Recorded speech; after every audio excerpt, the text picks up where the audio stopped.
오늘 본문의 말씀은 오늘 욥기서 31장 1절에서 23절까지 말씀입니다. 욥이 이제 자신을 변호하는 그런 본문으로 되어 있습니다.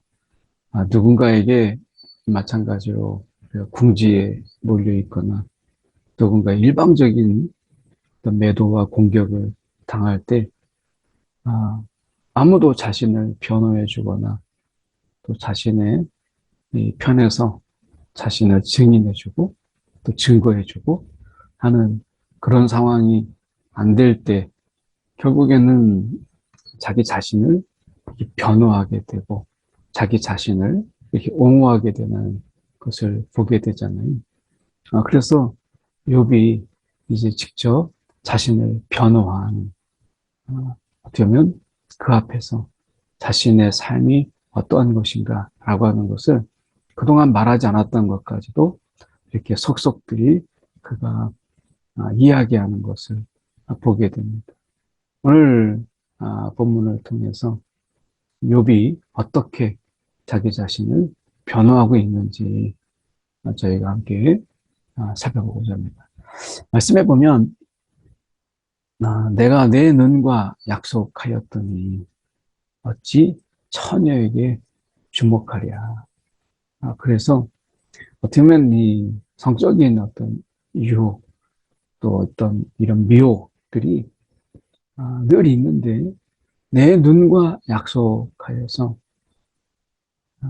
내가 이 처녀에 대해서 음욕을 품거나 뭐 이렇게 자기 마음으로 지금 어떤 이 행동과 이 눈으로 하는 이것을 다 포함해서 그가 이야기하죠. 그래서 내 눈과 약속했다라고 하는 것은 직접적으로 어떤 행음이 없어도 어떤 마음으로 또 몰래 몰래 어떤 관음증처럼 이렇게 하는 이런 부분들까지도 그가 하지 않았다라고 하는 거예요. 그래서 하나님께서 위에 계신 하나님께서 내리시는 분깃이 무엇이겠느냐? 하나님 앞에서 부끄러움이 없는 높은 곳에 전능자께서 주시는 기업이 무엇이겠느냐? 그래서 그가 이야기하는 욥이 이야기하는 것이 그가 하나님 앞에서 그 높은 전능자 앞에서 부끄러움이 없는, 만약에 그랬다면 분깃이 무엇이 있으며 또 기업이 무엇이 있겠느냐. 하나님이 정말 내 마음을 아시고 내 행위를 아시는데 어떻게 하나님께서 나에게 그런 분깃을, 기업을 주시겠느냐. 불의한 자에게는 환난이 아니겠느냐. 이 불의한 자에게 환난이 아니겠느냐. 하나님께서 이렇게 내 마음이 또 내 눈으로 짓는 이 죄가 있을 때 분깃이 없다면 하나님이 불의한 자에게는 환난이 아니겠느냐. 행악자에게 불행이 아니겠느냐. 그래서 하나님이 우리가 행하신 대로 때로는 심판하시고 또는 복을 주시는 이런 어떤 보응의 법칙을 이야기하죠. 이것은 이제 그가 하나님 앞에서 부끄러움이 없다라고 하는 것을 이야기하는 거예요. 그래서 어떻게 보면 욥이 이렇게 철저하게 하나님 앞에서 하나님이 모든 것을 지켜보시고 모든 것을 아시는 그 하나님 앞에서 그가 부끄럽지 않은 이런 삶을 그가 살았다. 그 자신이 지금 옹호하고 있고 변화하고 있는 거예요. 그가 내 길을 살피지 아니하시느냐.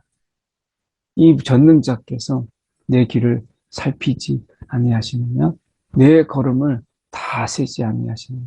하나님이 내 걸음을 아시고 내 길을 살피시는데 내가 어떻게 음욕을 품고 내 눈으로 음행을 행하겠느냐라고 하는 거예요. 그래서 5절에 만일 내가 허위와 함께 동행하고 내 발이 속임수에 빨랐다면, 그러니까 속이고 그리고 허위와 그리고 외식하는 이런 일에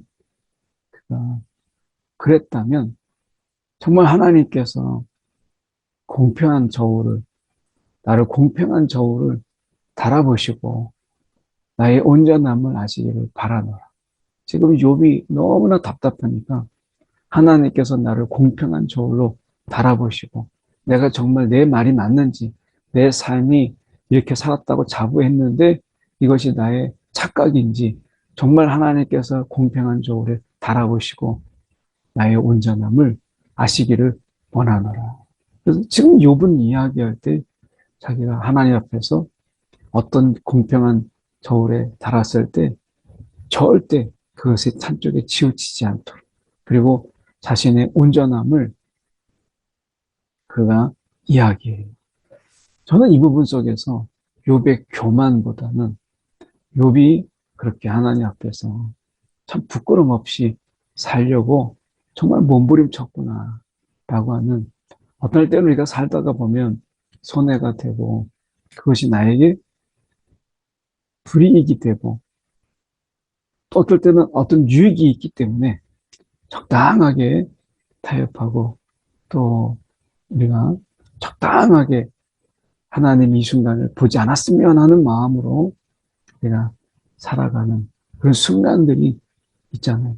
물론 미혹과 유혹은 더 많고 그런 속에서 잠깐 우리의 유익을 쫓고 또 우리가 손해보지 않기 위해서 우리가 행했던 그런 어떻게 보면 많은 순간들이 있잖아요. 근데 욥이 지금 이야기할 때 나를 공평한 저울로 달아보시고 그가 나의 온전함을 아시기를 바라노라.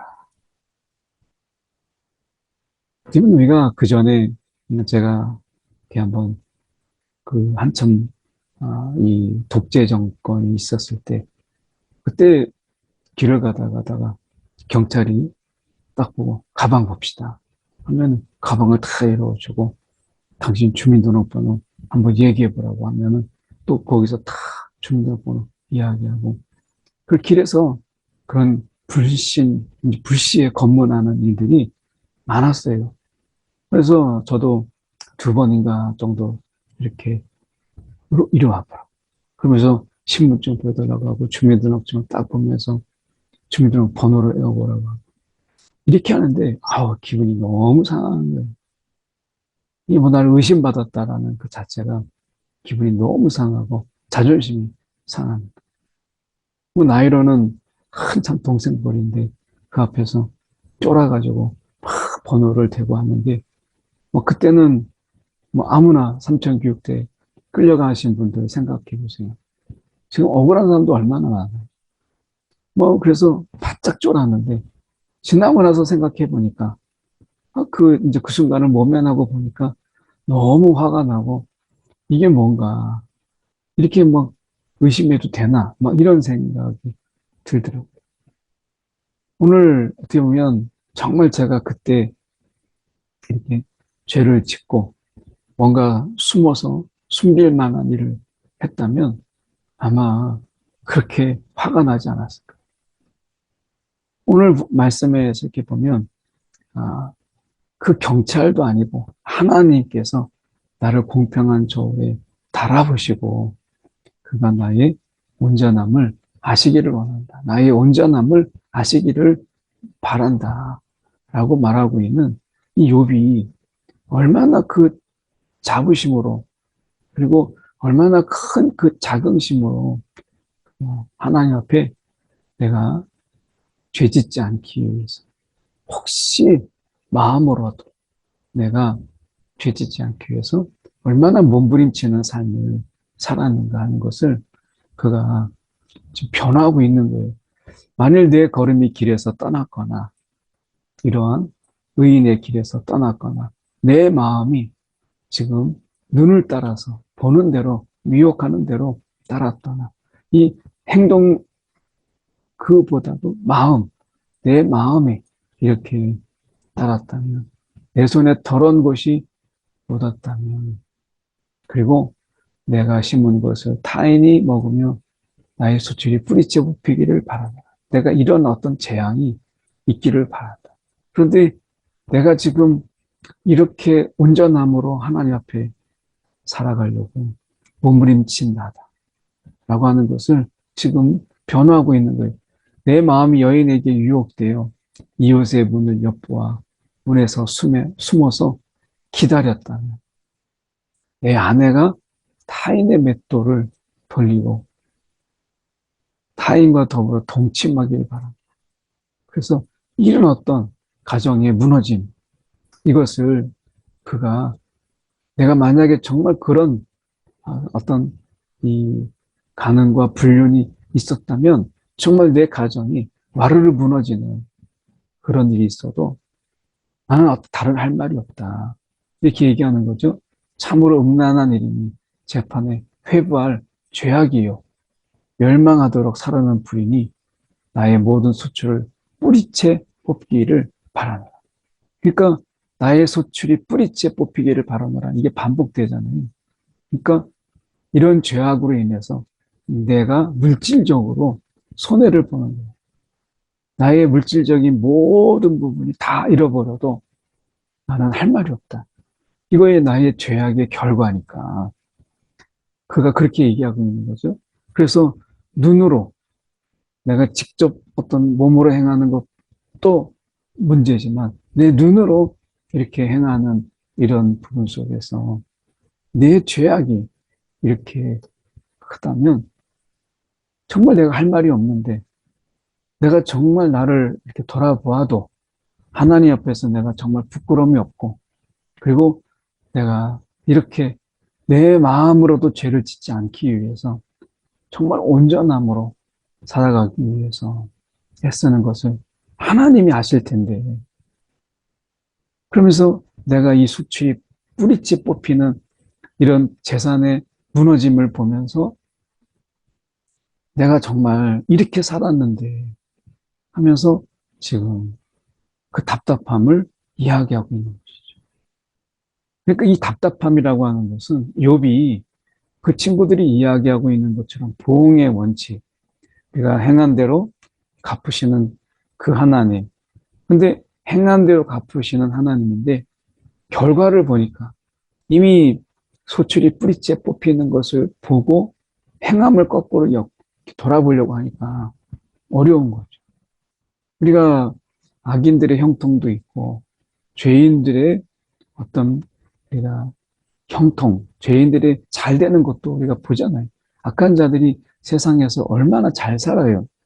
그런 부분 속에서 자꾸 결과를 그들의 어떤 경제적인 누림을, 혜택을 누리는 것을 보고 그들의 삶을 유추하고 그들의 삶을 평가하려고 하는 이것이 우리에게 있어서 얼마나 모순되는 순간들이 많은가 하는 것을 우리가 생각해 본다면 지금 이 말씀 속에서 우리가 내가 이렇게 하나님 앞에서 몸부림치면서 살았지만 욥이 당하는 그런 고난 이것을 설명할 수가 없는 거예요. 욥 자신도 이렇게 내가 살아왔다라고 하는 것을 하나님 앞에 그가 지금 변호하지만 그러나 실제로 그가 그의 삶 속에서 보여주는 그의 삶의 모습은 지금 이대로잖아요. 소출이 뿌리째 뽑히기를 바라노라 라고 하는 부분 속에서 지금 그가 당하고 있는 이런 상황을 설명할 수가 없어요. 내가 이렇게 온전하고 하나님 앞에 정말 부끄러움이 없는 삶을 살았는데 왜 내게 이런 일이 있는가? 그러니까 사람들이 평가할 때 사람들이 보고 손가락질하고 또 욥의 친구들이 손가락질할 때 너무 답답한 거죠. 할 말이 없어요.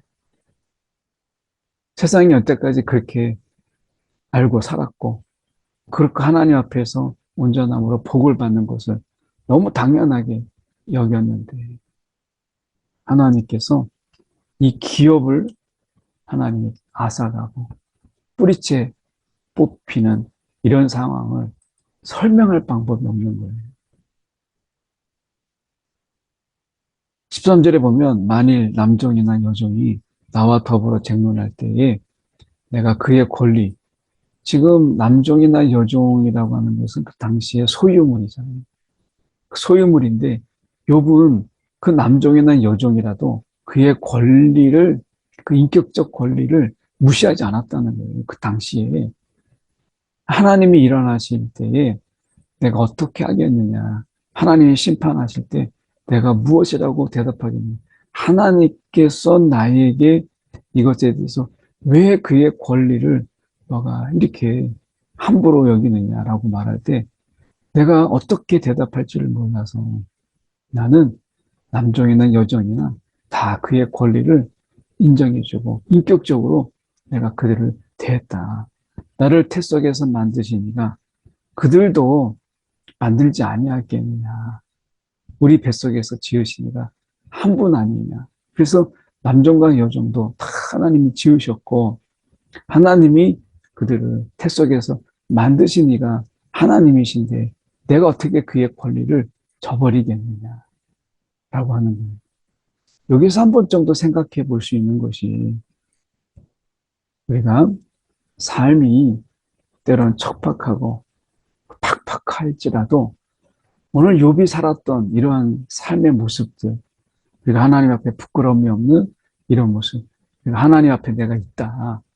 오늘 내가 하나님 앞에 살고 있다. 하나님이 다 보고 계신다.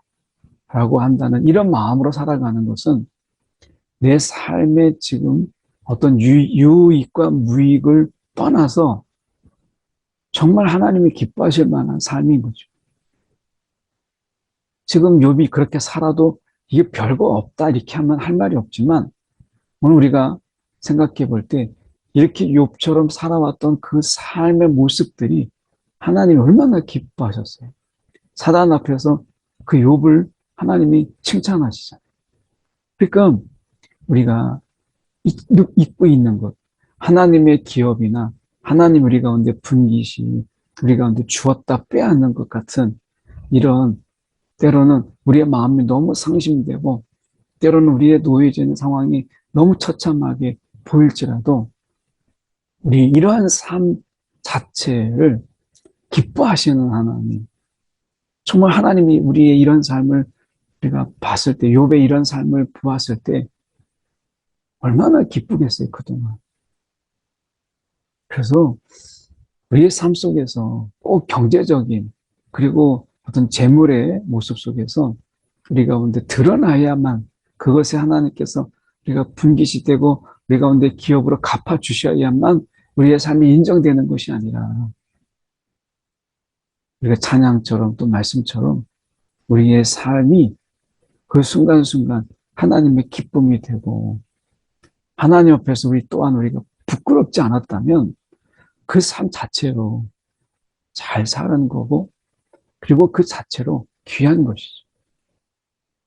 어떤 결과적인 어떤 재물의 유무와 재물의 많고 적음에 따라서 우리의 삶을 다시 재단하고 그리고 우리의 삶을 부정되고 우리의 삶이 그것에 의해서 우리가 무시당한다면 그것은 유물론적인 사고고 재물에 우리가 매몰돼서 살아가는 거잖아요. 그렇지 않잖아요. 우리가 사도 바울이 가난에도 처하고 우리가 부함에도 처하는 어떻게 보면 하나님이 주신 대로 살아가는 자족의 삶을 이야기하잖아요. 어쩌면 우리가 하나님께서 우리 가운데 주시는 대로 우리 가운데 하나님께서 베푸시는 대로 살아가는 우리의 삶이 우리 가운데 있는 것이죠. 그래서 이러한 삶의 부분 속에서 우리는 그 하나님 앞에 오늘 우리가 정말 하나님 중심의 삶을 하나님 중심이라고 하지만 결국에는 재물에 그리고 형통과 그리고 살아가는 그 삶의 이 재물 많고 적음에 우리의 삶을 부정당한다면 저는 그것이야말로 우리가 하나님 앞에 내려놓아야 될 그런 마음이 아니겠느냐라고 하는데 우리가 하박국 선지자가 이야기하는 것처럼 소에 외양간에 소가 없고 포도나무에 소출이 없어도 하나님으로 인해서 이게 우리의 삶의 방향이 아니겠나 라는 생각을 해보게 돼요. 어느덧 우리 속에 신앙이 유물론적으로 우리가 하나님이 우리를 잘 되게 하고 잘 먹고 잘 살고 편안하게 사는 것이 하나님 앞에서 우리가 어떻게 살았느냐를 평가하는 기준이 되는, 우리의 삶의 기준은 그런 재물의 유무에 있지 아니하고 하나님이 이것을 통해서 얼마나 기뻐하셨고 하나님께서 얼마나 영광을 받으셨느냐. 윌스미트 소율의 문답에 나와 있는 우리의 삶의 기준은 하나님의 영광이요, 하나님의 기쁨이잖아요. 근데 어느덧 순간에 우리 속에서 이것은 사라져버리고 우리 안에 이런 재물로, 물질로 평가되는 이런 유물론적인 이런 삶 속에서 우리가 처해 있는 우리 자신을 보게 돼요.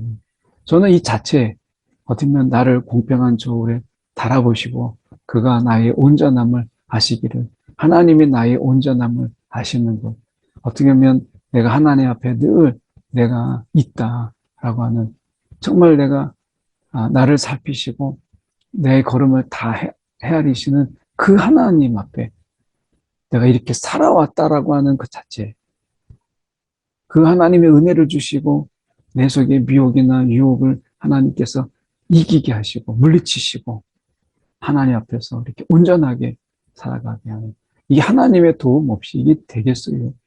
어떻게 보면 인간의 가장 그런 미혹적이고 유혹되는 이런 부분 속에서 하나님이 돕지 않으시면, 은혜 베푸지 아니하시면 그가 어떻게 그 온전함으로 설 수 있었겠어요? 그런 부분에서 욥은 놓치고 있는 거죠.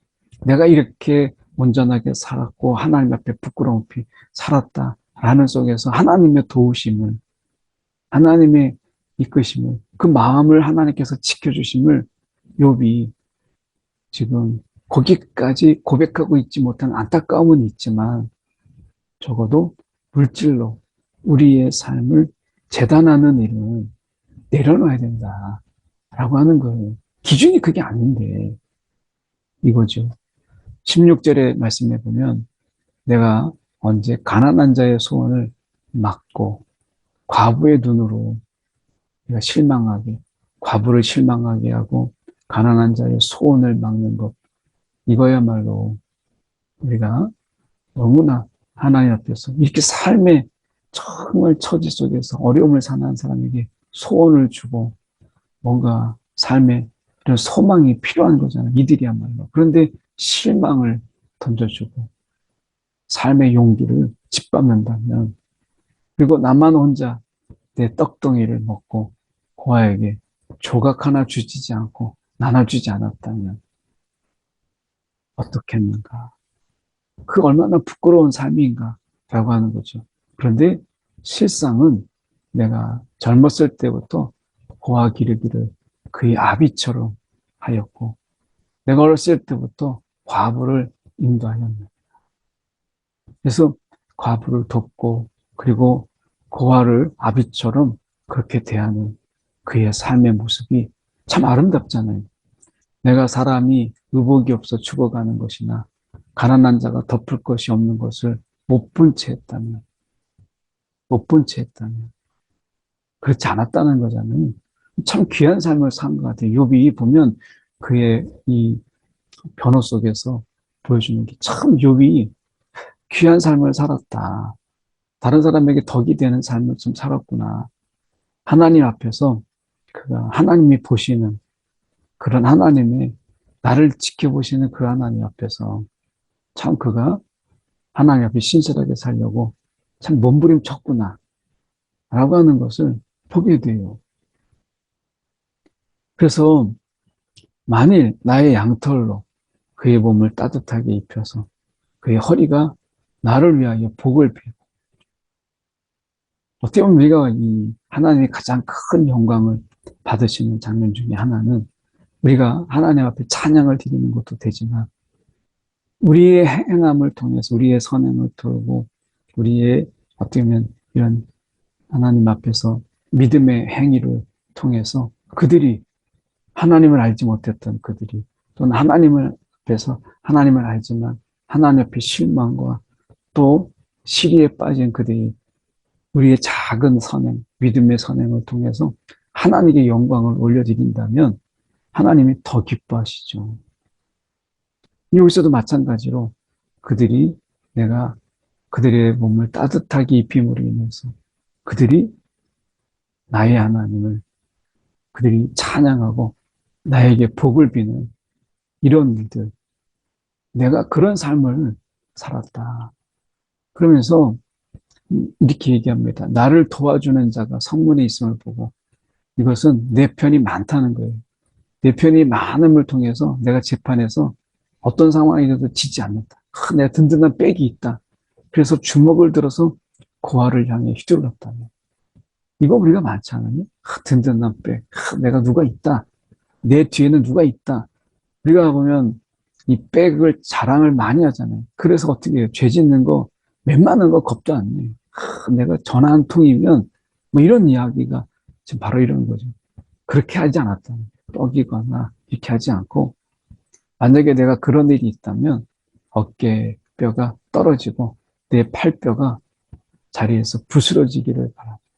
육체적인 어떤 고통, 이런 고통, 재물에 뿐만 아니라 육체적 고통이 있을 때 이것을 거꾸로 가서 야, 죄가 있으니까 그런 거야 라고 하는 이런 사고, 이거 하나도 맞지 않잖아요. 나는 하나님의 재앙을 심히 두려워하고 그의 위험으로 말미암아 그런 일을 할 수 없습니다. 하나님의 재앙 그리고 그분의 위험을 내가 두려워할진데 어떻게 이런 일을 내가 행할 수 있었겠느냐. 오늘 하나님을 두려워했던 욥의 삶을 보게 됩니다. 오늘 욥이 하나님 앞에서 어떻게 신실하게 살았는가 한편으로 지켜보면서 하나님의 은혜다 이런 생각 해보게 됩니다. 함께 우리 이 시간에 두 가지 기도할 때 하나님 오늘도 하나님 앞에 부끄러움이 없는 삶을 살아가게 해 주옵소서. 우리를 도와주옵소서. 기도하시고요. 한 가지 우리 또 하나 믿음의 선한 싸움 오늘도 하나님 기꺼이 살아가게 해달라고 함께 두 가지 함께 기도하겠습니다. 사랑이 많으신 하나님 아버지 오늘도 하나님의 도우심 속에서 하나님 앞에 부끄러움이 없는 그런 삶 하나님 살아가기에 부족함이 없도록 우리를 인도하여 주시옵소서. 아버지 오늘도 주님 앞에 부끄럽지 않는 삶으로 서게 하여 주시고 오늘도 하나님의 도우심을 구하는 우리의 삶이 되게 하여 주옵소서. 아버지 오늘도 믿음의 선한 행위를 통해서 하나님께 영광을 올려드리는 우리의 삶이 있게 하여 주옵소서. 아버지 오늘도 어떤 상황이든 믿음의 선한 싸움 우리가 감당케 하여 주옵소서. 사랑에 많으신 하나님 아버지 참으로 감사합니다. 오늘도 우리를 지키시고 주님 이끌어 주셔서 오늘도 하나님 앞에서 우리가 실존하고 있음을 기억하며 하나님의 은혜를 하나님을 두려움으로 오늘 능히 살아가게 하여 주시옵소서.